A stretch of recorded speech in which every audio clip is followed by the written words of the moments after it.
And now to our candid chat with a Hollywood icon, a conversation with Brooke Shields and her daughters. Christine, you had a deep conversation with Brooke Shields, and not just about the fame, about relatable things, motherhood among the many topics. I did, and that's what I like the most about this conversation.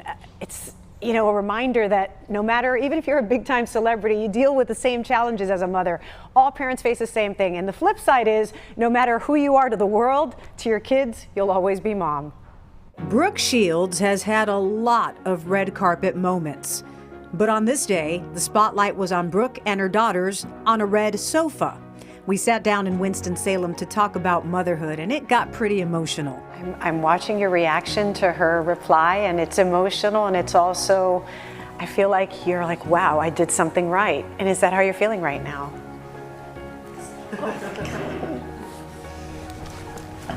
Yes. It's interesting to watch them be human beings without you.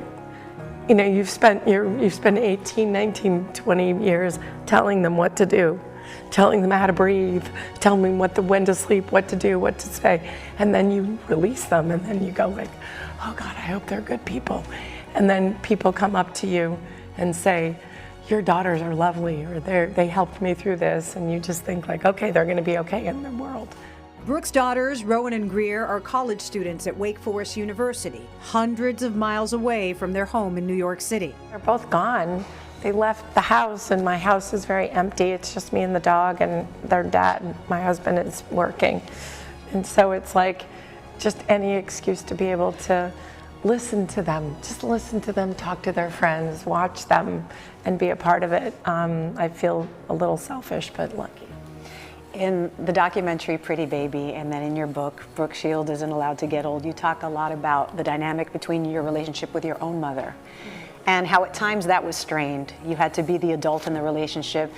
You also make it very clear that having a strong relationship with your daughters is so important to you. Talk a little bit about that. I think that so my mom struggled with a lot. She struggled with alcoholism, and you know, she was a complicated person, but I never doubted that I was loved. Like I knew I was not only loved, but I was lovable. Like I was worthy of it, and I was lovable. So that set the precedence for me as to how I wanted to make sure I mothered.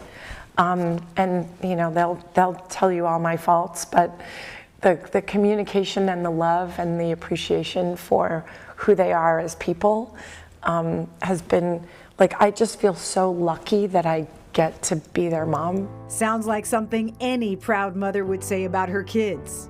She's just mom to us, and we are so hard on her like any other 21 and 19-year-olds would be hard on their mother. And she does the same thing that probably all mothers do. The fact that I have a mother that I get to watch and see her in that industry and use her talent on stage and in front of a camera, it's a benefit. But at the end of the day, she's a mother who is not great at cooking or driving, and has a good sense of style on certain days. And Greer is following in those stylish footsteps, pursuing modeling. I like having it separated from my mom, because then I feel like it is more like, oh, I'm doing this on my own. Like I achieved this on my own. Like I'm not just doing this because of who my mom is. Brooke, who has graced the cover of countless magazines over the years, has some very practical advice for her daughter. It's not fun, it's not pretty, it's not glamorous, it's, you know, you're getting bruised. The first dress she got put in was a Zac Posen dress, and the waist was this big, and she got bruises on her ribs. And I was like, that's the business. Like, it's not fun, it's not pretty, but it's also not glamorous in the way people think it's glamorous. And I just needed her to know that and look at it as a vocation and a job and a way to make a living. Brooke and her daughters interact the way you would expect college-age kids to interact with their mom. I know, I'm sorry, we just both looked at each other. And Brooke has taught them how to act like good human beings. Wherever you are, whatever room you walk into, treat everybody with the same amount of respect. And I think the respect that you give out in the world is also the respect that you will receive. And I think it's really important if, you know, look the janitor in the eyes, also look the president of the company in the eyes. You gotta be a good person. Just go into the world as a good person and make everybody feel seen. You know, I mean, it's interesting that you said that, but like, just, nobody's better than anybody else. Like, it's just not a thing. You might have more money or more this or more that or a better position or whatever, but it does not mean you are a better human being than the next person. Life lessons right there. Brooke is so proud of her girls. It was so nice to meet her and to see her with her daughters. You can find a link to this story on our website, WXII12.com. And if you go to the WXII12 Facebook page right now or our YouTube channel, you can also find a fun set of rapid fire questions that Rowan asked her mom right after the interview. And of course, we hope you're going to join us next Thursday at 5 for another candid conversation with Brooke and her daughters. That one's on aging and empowerment.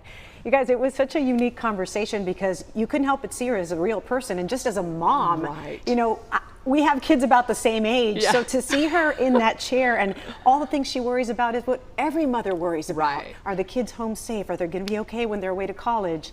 Right. Really, really nice family dynamic between the three there.